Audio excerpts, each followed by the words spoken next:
Bloomberg Audio Studios. Podcasts, radio, news. This is Bloomberg Businessweek Daily, reporting from the magazine that helps global leaders stay ahead, with insight on the people, companies, and trends shaping today's complex economy, plus global business, finance, and tech news as it happens. The Bloomberg Businessweek Daily podcast with Carol Masser and Tim Stenevec on Bloomberg Radio. Yeah, let's bring in Eric Clark. He's Chief Investment Officer of the RIA Accuvest Global Advisors, about $1.2 billion in assets under management. Portfolio manager, too, of the Alpha Brands Logo ETF. He covers about 200 consumer stocks, including Netflix. It's the 11th biggest holding in the Logo ETF. Eric joins us from San Diego, which I understand it's like 69 degrees there. It's not like here, Eric, where the high today was 21 degrees. So don't rub it in. Yeah, I don't even know why you guys like watch Netflix in San Diego. You just should be playing outside all the time. A decline of 4% after hours right now. Are you buying more Netflix? I will buy more Netflix tomorrow. Absolutely. Because? And it's 75 here, by the way. Oh, my bad. Thanks very much for that. We're done with this interview. All right. So why are you going to be buying tomorrow? Well, bigger picture, nothing's really changed with the business. It's just that people have left Netflix stock because of the Warner Brothers, the time that it takes to get a deal done like this. So people just say, I just don't want to have my money tied up in something that's going to be a little more uncertain than maybe, quote, dead money. That's the opportunity. So the stock's down over 30% and business is still doing really well. And at this point where the stock is now, I don't even think it matters what the outcome of the Warner Brothers deal is. You're just getting the stock at a great price here. So you just have to be patient. That's all. Are you saying that the Warner Brothers Discovery deal will happen? Netflix will get that?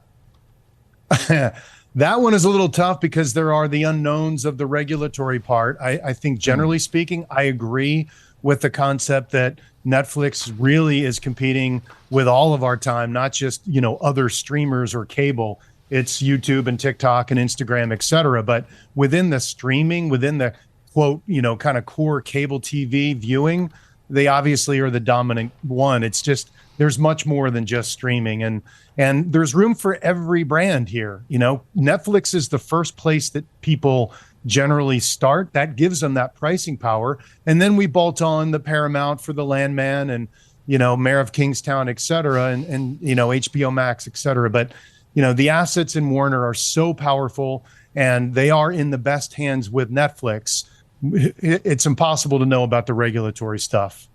But Eric, what if Netflix doesn't get Warner Brothers? Do you still like Netflix going forward, or do you think then this would be a big loss? We've done some reporting. I think we've had some stories that say this is going to help shape Hollywood, for years to come. Whoever gets this property. So I'm just curious, if they don't get it, Netflix does not get it, then what?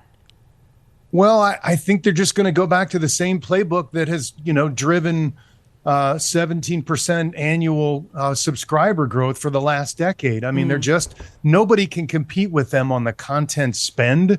So they're just going to go back to doing the spending. Maybe they do some tuck-in acquisitions. It's hard to know, but you have to give management the benefit of the doubt. They've done, generally speaking, a pretty amazing job building this brand.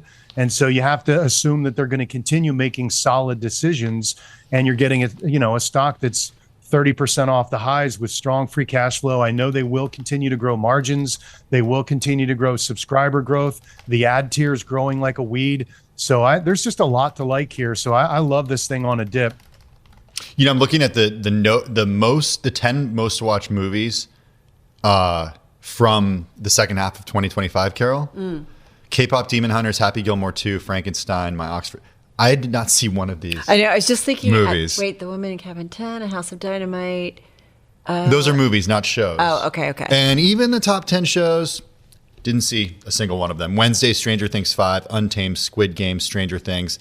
Eric, this is interesting. The way that people watch the different seasons of Stranger Things in the second half of the year in anticipation for season 5. In the second half of the year, different seasons of Stranger Things were 3 of the top 10 shows most watched on Netflix. So is that an issue for Netflix moving forward? That's it for Stranger Things. No, I don't think so. They will continue to bring out other stuff. I mean, they're just so good at this concept. I mean, listen, if they get Warner, that's even better because there's so much more that they can do to refresh that entire library. Oh, so you're saying do. like, okay, Happy Gilmore 2 was in there, so maybe like another version of a classic HBO show or another version of classic Warner Brothers movies. Is that what you're saying? I think you get a bunch of creative people in a room and they take something, let's say Sopranos, for instance. What could we do to refresh Sopranos in the same theme? There's just so many things that they could potentially do. Hard to again, because you need the budget and nobody else has the budget. Does Paramount Skydance, if they get the assets, do they have the creatives? Do they have the budget to do with the catalog what you think Netflix could do? I don't think that they can compete with Netflix. And remember, they're still going to have a metric ton of debt to deal with. So I look at this like a private equity owner. If I owned Warner and that was my baby, who would I love to be able to sell that library to that would put it in the best shape for the rest of time? And that's clearly Netflix. It is not Paramount Sky. Okay. All right. So top of mind on the call with analysts and investors, Eric, like what is it that, we need to be asking this company right now? Or is it just really all about their pursuit of Warner Brothers?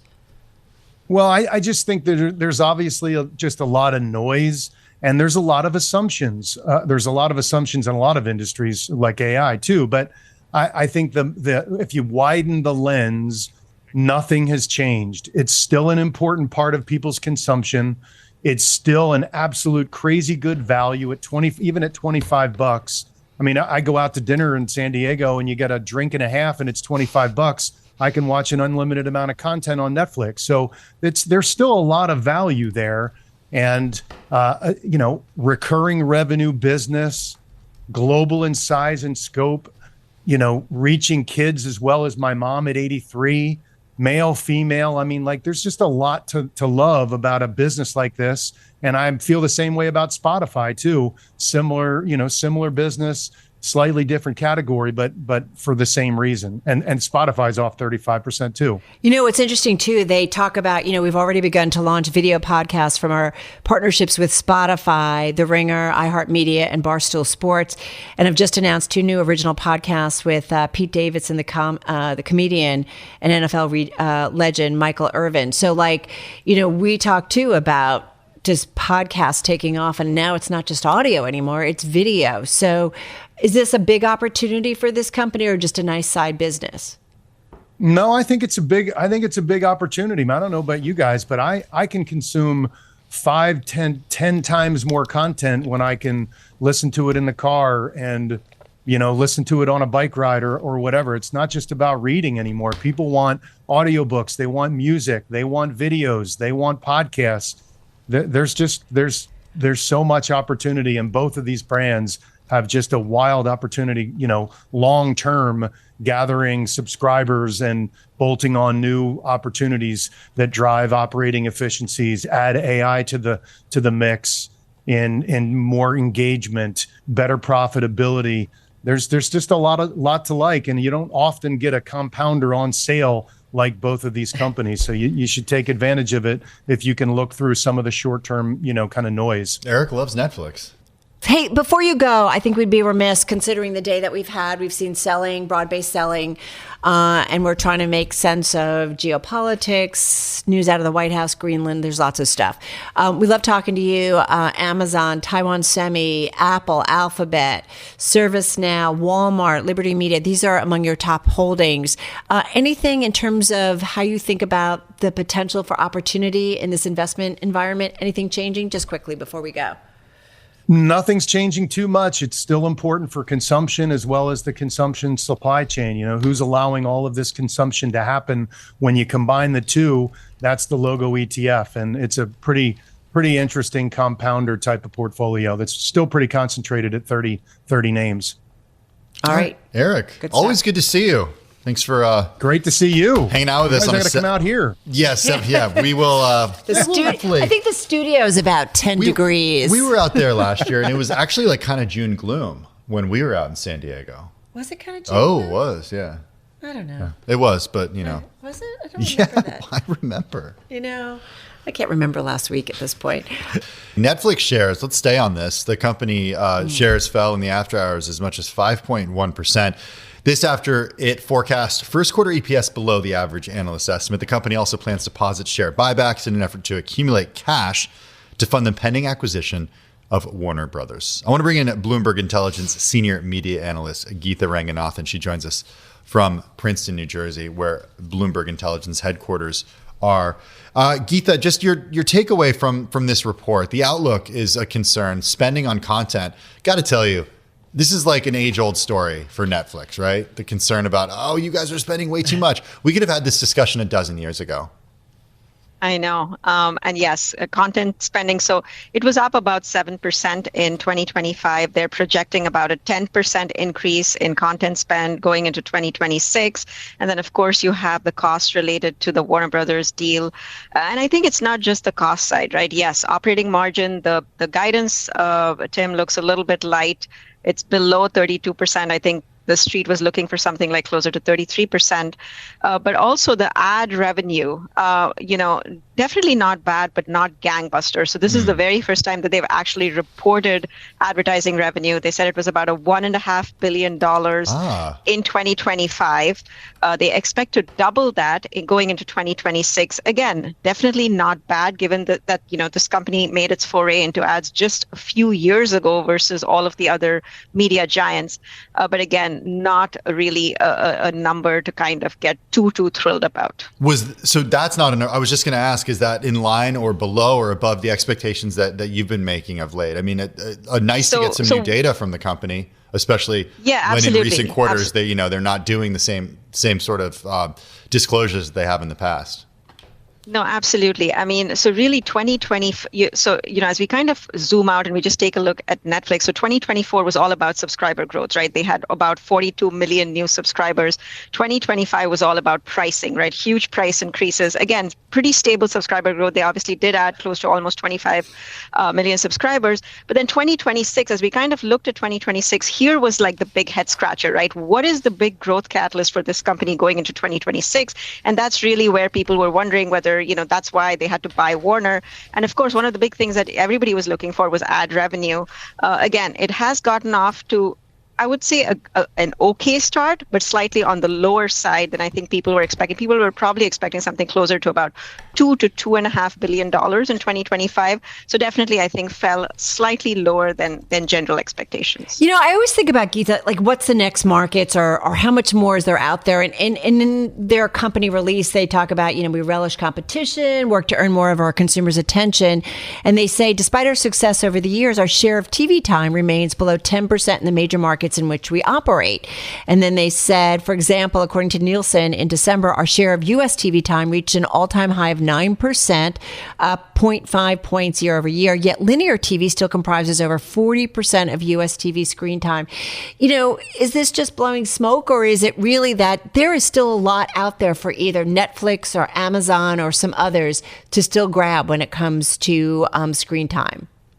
Oh, absolutely. There is still a lot more room for streaming to grow, and I think it absolutely will. So I think one of the big things that we've seen, especially towards the end of 2025 and going more into 2026, is that, most of the marquee sports properties are now moving to streaming. So obviously you have the big launch of ESPN, for the very first time in the history of television. All of the marquee sports are now available for people to watch on streaming. They don't have to subscribe to a pay TV bundle anymore. And I think that makes a huge difference. Consumer behavior is changing. It's changing rapidly. And so obviously there is a lot more room for a Netflix, for an Amazon, as you pointed out, but also equally for a YouTube to grow. Mm-hmm. And this is where you have this whole debate with AI, right? Because as AI comes in and kind of democratizes content creation, you have more and more user-generated content. Are people going to be spending more time on YouTube and less time with like premier platforms like a Netflix, like an HBO Max? I've just seen so much junk. Is obsessed with YouTube. Yeah, but not with the AI junk. I No. mean, social feeds. But lots of Have you seen anything good, Geetha? I mean, I've seen Not nothing yet. good, nothing creative. It's like the junkiest. With AI, you're talking yeah, about? it's Oh, you're like not talking YouTube. No. Oh, I was talking like YouTube. I'm the junkiest junk you can find yet. out there. Not yet, Tim, but I think just give it about a year or two, and I think soon we're going to be seeing pretty high quality stuff come out. I mean, I know some of the industry experts have basically projected that another 2 to 2.5 years, you will see the first high quality, fully AI generated movie, come out. So again, have to wait and watch, but definitely a possibility and definitely something Netflix is preparing for. I wonder what that looks like. I wonder. I've watched some stuff that felt like it was written by ChatGPT. That's why. I can't wait till I pretty can bad do something stuff. and put, This, Tim and K-pop Demon Hunters or something. Wouldn't that be fun? Or on Dancing with the Stars. Stars. This is what we're going to talk to him about because Or the this Big is a Bake huge Off. challenge for Wouldn't Hollywood. he be great at just taking an AI generated Tim and putting The it in there? my kids love the K-pop. America's Demon Top Hunters, Model, the perhaps. songs. I don't know what. All right, we got to go. Geetha Ranganathan, trouble. senior media analyst at Bloomberg Intelligence. Stay with us. More from Bloomberg Businessweek Daily coming up after this. You're listening to the Bloomberg Businessweek Daily Podcast. Catch us live weekday afternoons from 2 to 5 Eastern. Listen on Apple CarPlay and Android Auto with the Bloomberg Business app. Or watch us live on YouTube. Great to have back with us on all this and more, Bob Michael. He's Chief Investment Officer and Head of Global Fixed Income, Currency, and Commodities at JP Morgan Asset Management. Also co-chair of the Asset Management Investment Committee, a member of the Asset and Wealth Management Operating Committee and the Asset Management Operating Committee. kind He of an joins us important here dude. in the studio. Perfect day to have you, whether we're talking about Japan, whether we're talking about what's going on in Europe. I kind of want to start with the president's latest assaults on European allies and market reaction that we are seeing. Is the talk actually turning into something that our allies are concerned about? I think so. It feels very chaotic again. So Besson is right to refer back to April of last year when there was a panic. I know last night I went to bed in a panic and woke up in one, and it didn't get any better. Because of Japan? Well, because of so many things. We thought the president was going to Davos to talk about housing and credit card affordability. Suddenly now it's become about Greenland affordability. How are we going to buy or take it? And how are the European countries going to finance us? Are we going to re-tariff them? And it seems crazy, except that things have a way of happening which people didn't think would happen. So you have to back away and de-risk a bit. Japan, I don't know if that necessarily came out of the blue, but we're now faced with that, where the bond markets become unanchored because there are going to be snap elections and everyone's going to compete for fiscal stimulus. If we're looking at the bond markets and assessing all of these things, it feels that the fiscal austerity, which everyone embraced after the great financial crisis, is out the window. It's now borrow and spend. There seems to be plenty of capital around to finance it, and a backup in yields may not be so bad.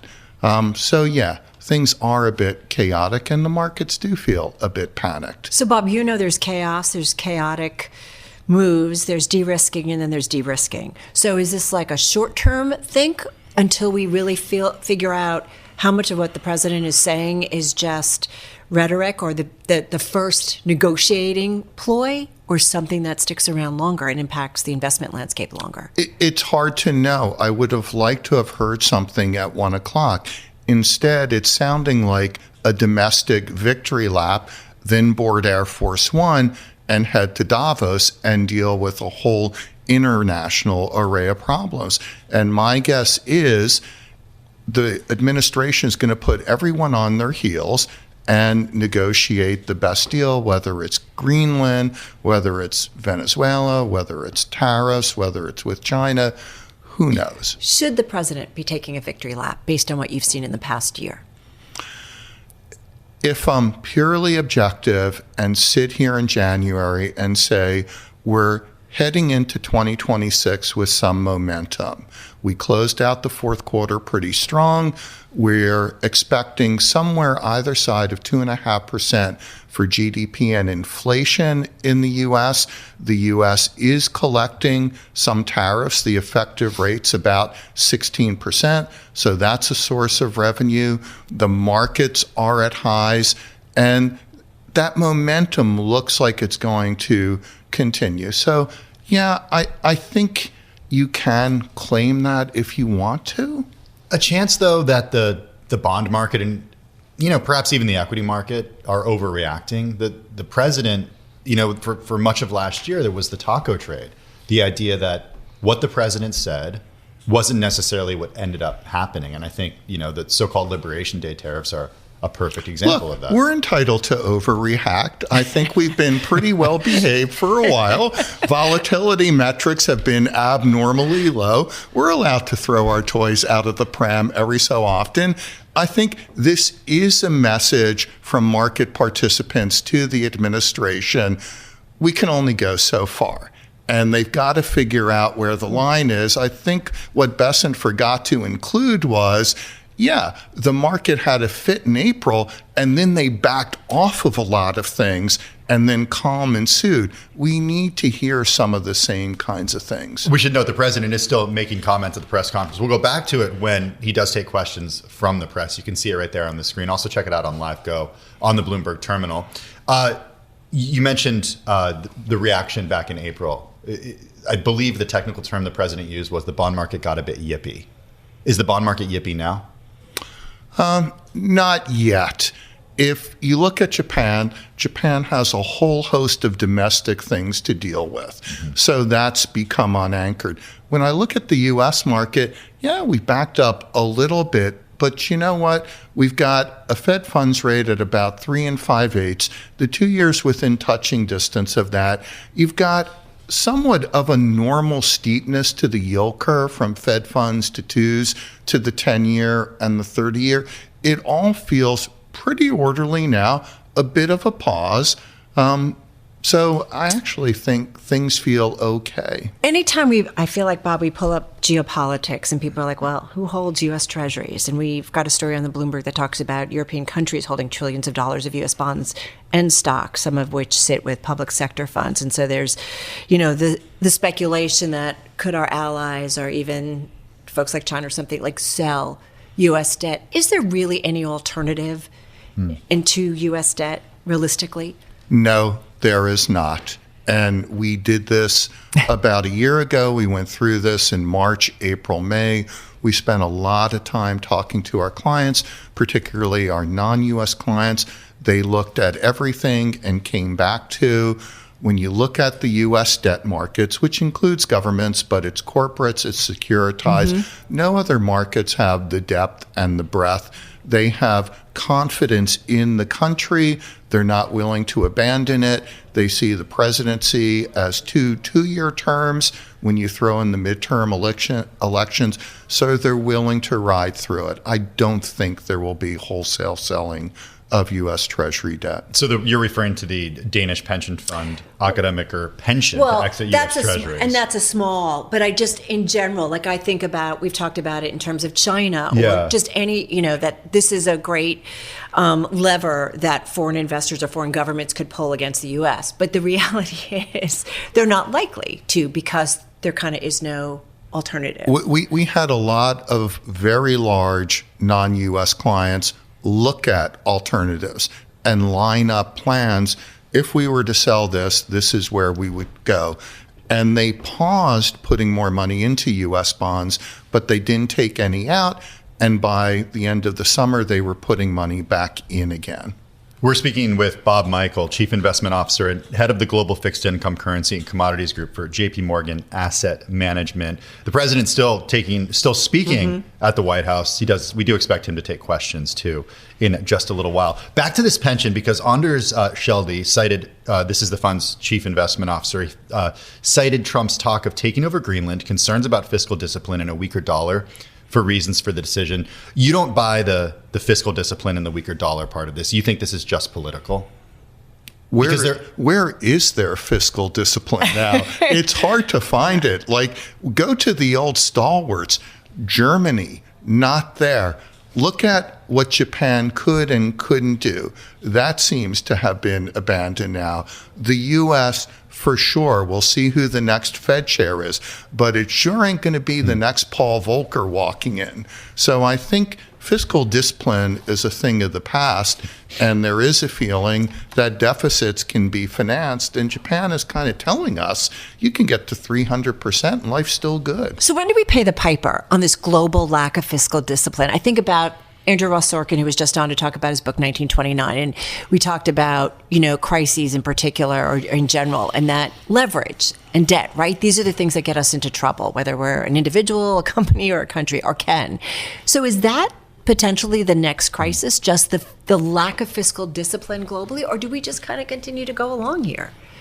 So I read 1929. It was very engrossing.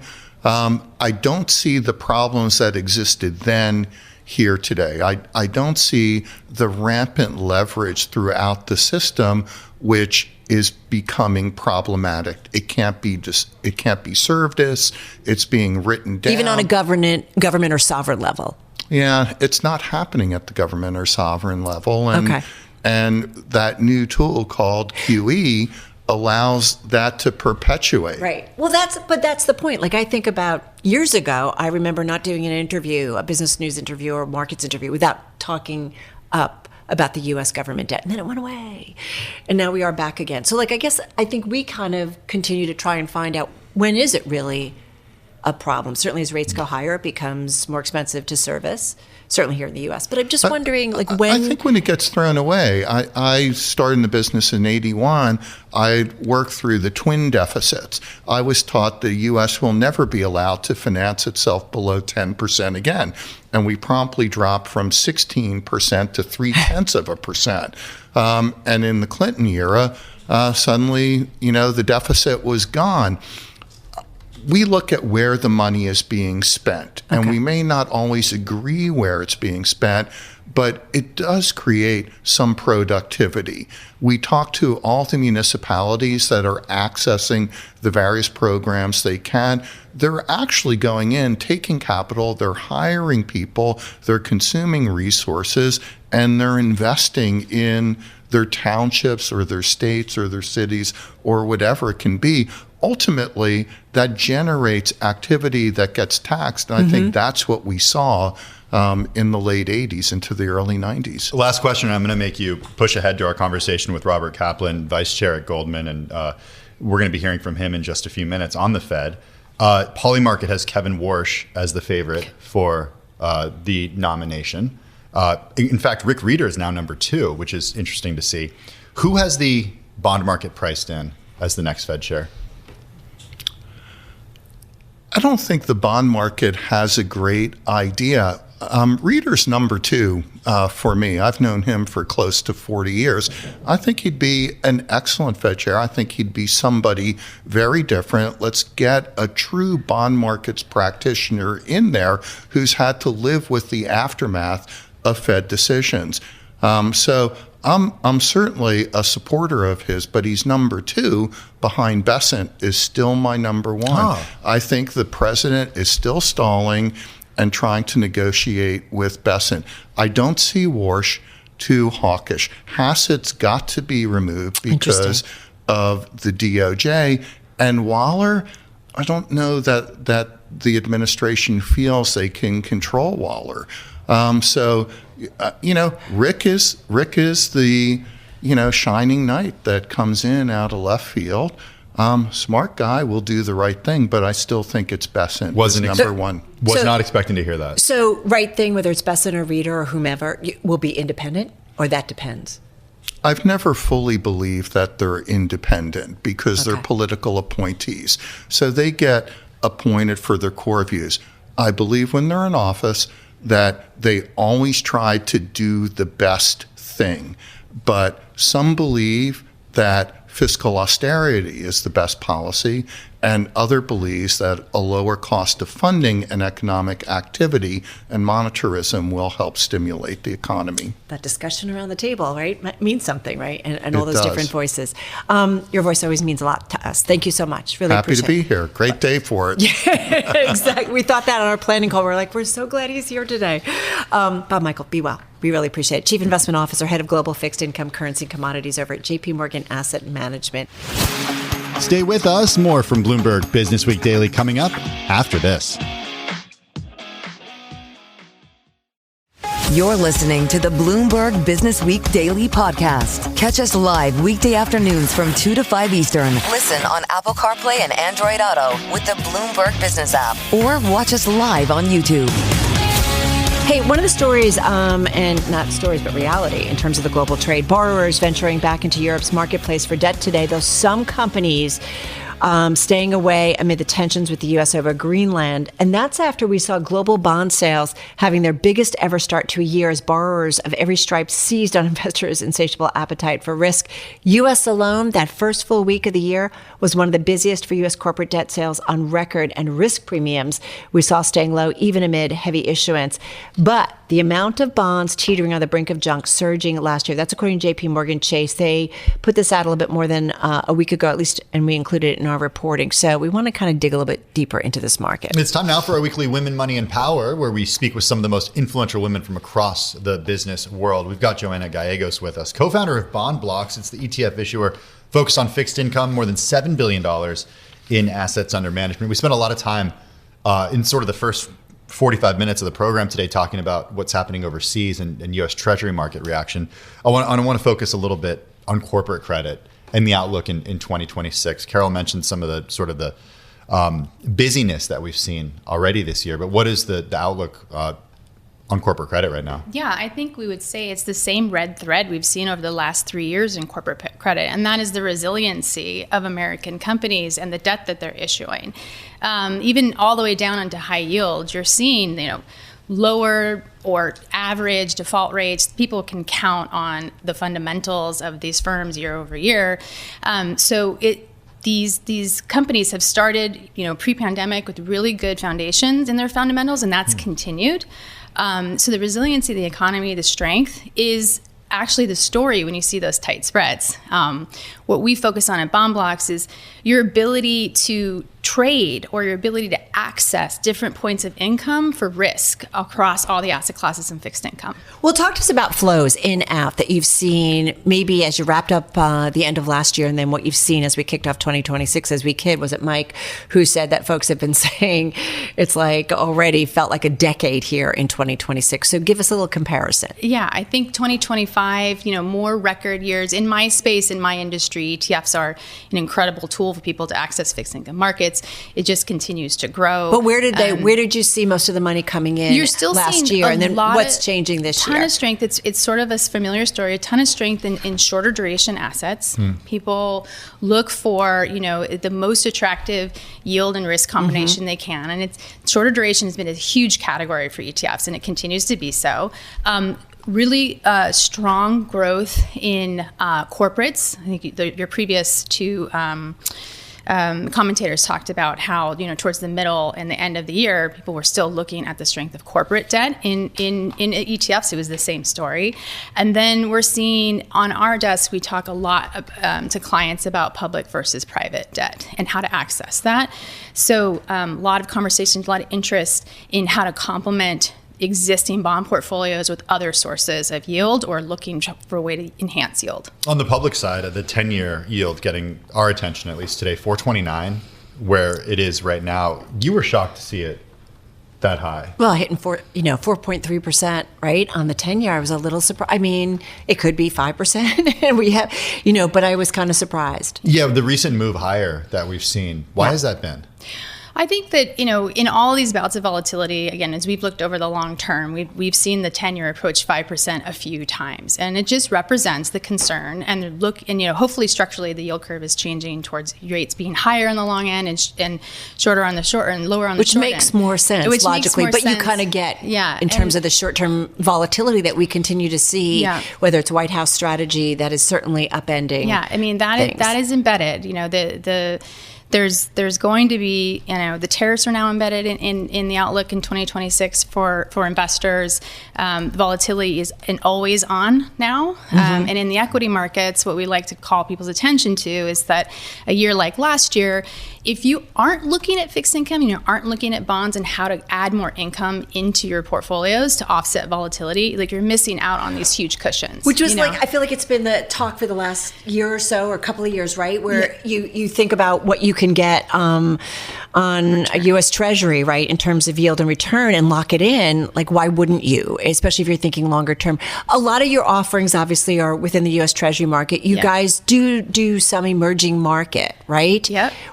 What kind of activity have you seen? Right now I'm looking, I think 5.2. So emerging market as a category in fixed income was the best performing category across fixed income last year. So a lot of interest in dollar denominated debt. And then also just getting non-US exposure was a trade last year. So what we think is important across fixed income is just understanding how you position your bet or how you position the way you think about that. And one thing about emerging market debt is it's typically very, very long dated debt.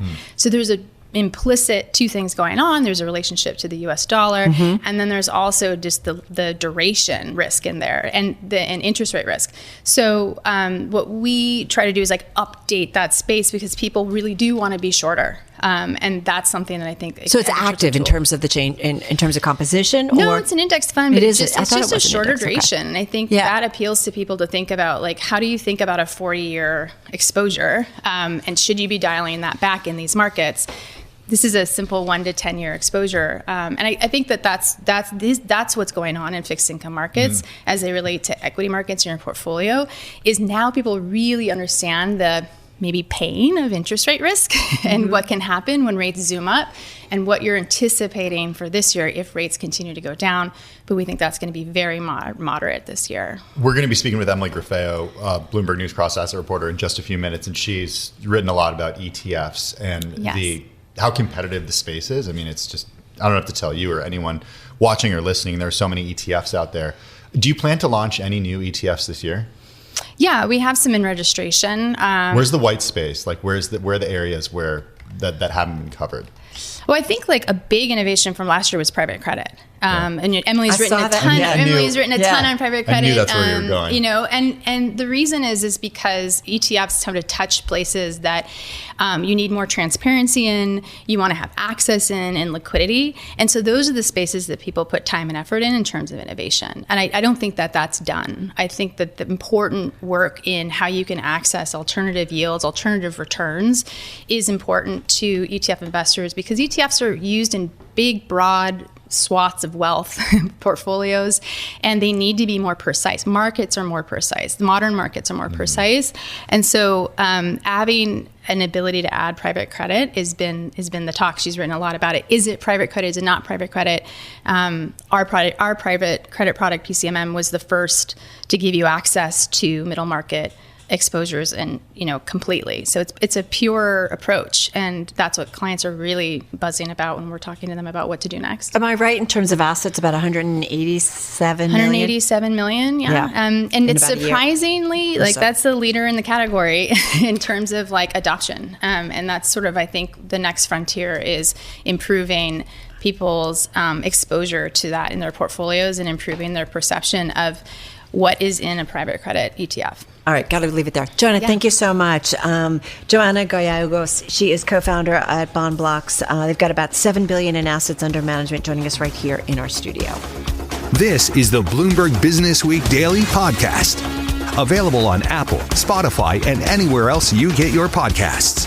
Listen live weekday afternoons from 2 to 5 p.m. Eastern on Bloomberg.com, the iHeartRadio app, TuneIn, and the Bloomberg Business app. You can also watch us live every weekday on YouTube and always on the Bloomberg Terminal.